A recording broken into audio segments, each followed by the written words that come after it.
Raid Shadow Legends. 3 words I'm sure that we've all heard way too much. After seeing 1 or 35 of the seemingly endless ads for the game, most of us are able to tell that it's a pretty stock standard cash grab.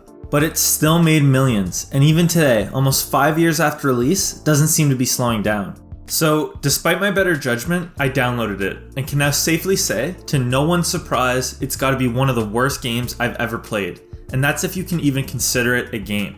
How then have they managed to keep the game alive? Well, by using every shitty monetization tactic in the book to hook people into the game and attempt to take them for all they're worth. In terms of gameplay, Raid's a pretty simple turn-based RPG that has you going between battles selecting attacks for each of your characters, typically ending on a boss fight. The simple gameplay is made even simpler by the auto battle and speed up modes, making it so that you can pretty much completely skip the gameplay part of the game. That doesn't really matter though, because most of your time spent playing Raid will be spent in menus to unlock new characters, complete missions, and upgrade gear.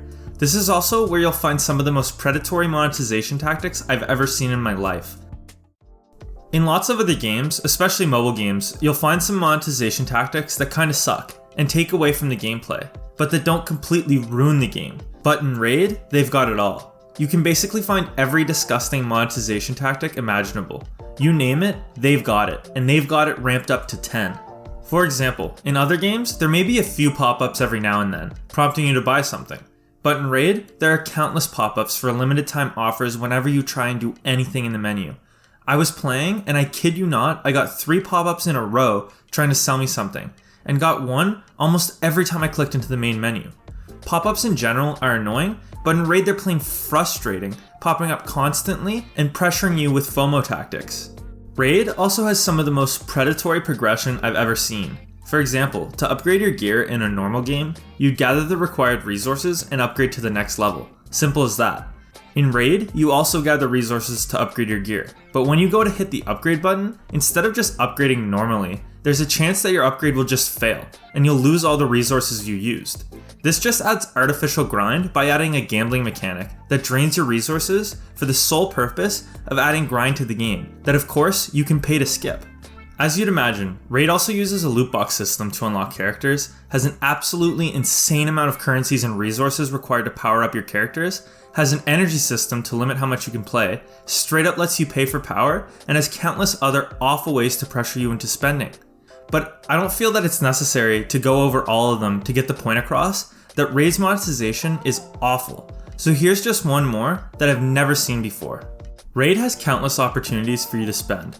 Most of their pop-ups advertise their bundles, but on top of their regular bundles, they also offer tiered bundles, where you buy a first tier of items to then unlock another better tier of items to then unlock an even better value tier of items, and so on.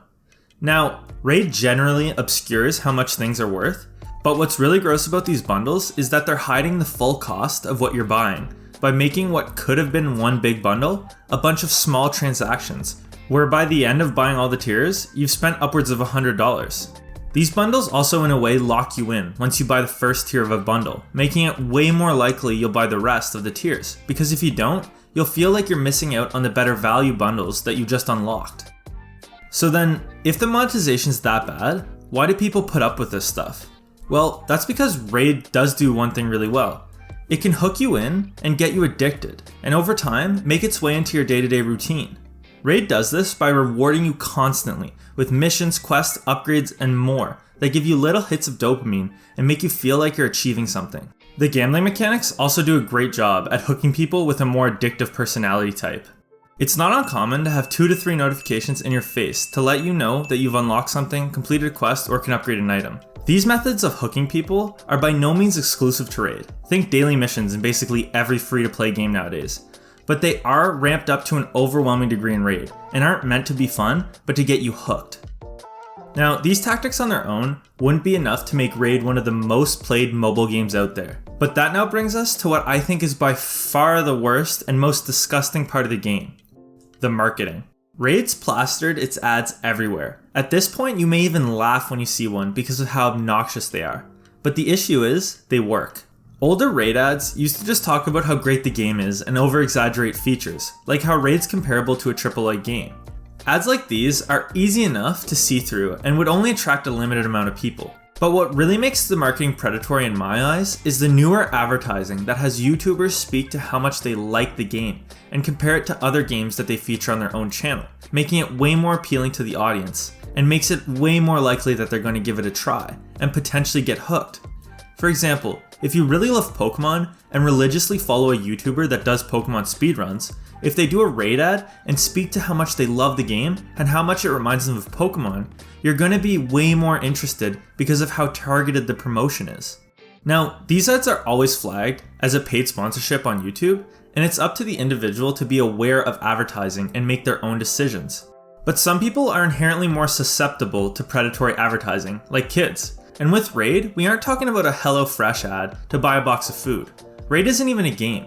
It's a tool designed to hook people and squeeze as much money out of them as possible. So even if 1 in 100 or even 1,000 people that click an ad actually get hooked, it can be a real detriment to their lives. Now, don't get me wrong. I don't think most YouTubers are intentionally trying to rip people off. I do think Polarium, the creators of Raid, are, and do, however, also think that YouTubers have an ethical obligation to screen what they promote to their audience and to not lie about enjoying a game that they would never have touched without the ad money being dangled in front of their face. Even if it can be incredibly hard to turn down the money advertisers like Raid are offering, they owe it to their community to not deceive them. Now, in terms of how to fix the monetization in a game like Raid, there's not really a great answer. Because even if you were to take it to the extreme and rip out all the terrible monetization and tactics from the game, you'd be left with a pretty bare bones turn-based RPG that would end up being a better game, but wouldn't be enough to stand out. Some games would be 10 out of 10s without their monetization systems. For instance, a lot of card games would benefit from switching from a random pack-based system to a wildcard system. But because the monetization is so baked into Raid's gameplay and identity, without it, you wouldn't be left with much. Raid really just feels like they built a storefront and monetization system first, and then tacked on a mediocre game to it afterwards. Raid doesn't feel like a game that's worth fixing, because if you took out all the hooks, tricks, and tactics, there'd be nothing left. It seems clear that the game would have been a massive failure without all the predatory monetization, marketing campaigns, and tactics. It's jarring to see a game that succeeded not in spite of its awful aspects, but because of them. Raid is the poster child for every super predatory mobile game that uses deceptive marketing to draw in players, but it's not the first and definitely won't be the last. Hopefully, this video serves as a warning to keep your eyes out for tactics like the ones that Raid uses, and to be wary of even your favorite creators when they're promoting something. And with all that said, this video is sponsored by Raid. Thanks for watching. I'm releasing at least one video like this every month, so make sure to subscribe so you don't miss the next one.